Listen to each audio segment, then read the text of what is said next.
আমি advocate MH Rahman. রাস্তাঘাটে চলার পথে যদি রাস্তার কোনো গর্তের জন্য আপনার অ্যাক্সিডেন্ট হয় এবং সেই অ্যাক্সিডেন্টের কারণে যদি আপনার নিজস্ব কোনো ইনজুরি অর্থাৎ কোনো আঘাত যদি আপনি পেয়ে থাকেন কিংবা যদি আপনার গাড়ির কোনো ক্ষতি হয়ে থাকে, কোনো টায়ার পাংচার হয়ে থাকে কিংবা গাড়ির কোনো একটা পার্টস ভেঙে গিয়ে থাকে, তাহলে আপনিও সরকারের কাছ থেকে এই ক্ষতিপূরণটা নিতে পারেন। সেটা কি করে? যদি আপনার অ্যাক্সিডেন্ট কোনো ন্যাশনাল হাইওয়েতে হয়ে থাকে, তাহলে আপনি অবশ্যই আপনার প্রথমত হচ্ছে আপনার যেখানেই অ্যাক্সিডেন্টটা হোক না কেন, ন্যাশনাল হাইওয়েতে হোক কিংবা আপনার লোকাল কোনো রাস্তাতেই হোক না কেন, যখন আপনার অ্যাক্সিডেন্টটা হবে তখনই আপনি অ্যাক্সিডেন্ট হওয়ার পরে সেই জায়গাটার কিংবা সেই ইনসিডেন্টের ভিডিও রেকর্ড করা শুরু করবেন এবং সেখানে লোকেশন, আপনার গাড়ির নাম্বার প্লেট এবং রাস্তার যে গর্ত এবং কিভাবে আপনি পড়েছেন সেটাকে যদি সম্ভব হয় তাহলে দেখাবেন। এই সমস্ত কিছু দেখিয়ে এবং আশপাশে যদি কোনো সাক্ষী, কোনো কয়েকটা মানুষ যদি আপনি জোগাড় করতে পারেন অ্যাজ আ সাক্ষী, অ্যাজ আ উইটনেস, তাহলেও সেটা আপনি ভিডিও ফুটেজের মধ্যে ইনক্লুড করবেন।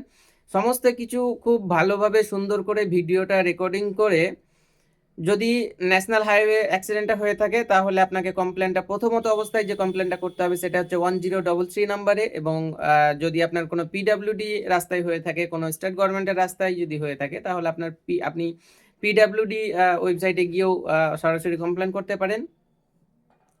এবং কমপ্লেন করার পরে তারপরে যে প্রসেসটা হচ্ছে যে আপনাকে এই যেখানে আপনার অ্যাক্সিডেন্টটা হবে সেখানকার যে অথরিটি, সেই অথরিটিকে একটা লিগ্যাল নোটিশ করতে হবে এবং কনজিউমার ফোরামে একটি মামলা ফাইল করতে হবে, যেটা হচ্ছে আপনার কম্পেনসেশনের জন্য। কম্পেনসেশনের জন্য মামলা করলে এই সমস্ত মামলাই মিনিমাম 10,000 থেকে নিয়ে ম্যাক্সিমাম 2 লক্ষ 5 লক্ষ পর্যন্তও কম্পেনসেশন অ্যালাউ হয়ে থাকে সাধারণত। সর্বদা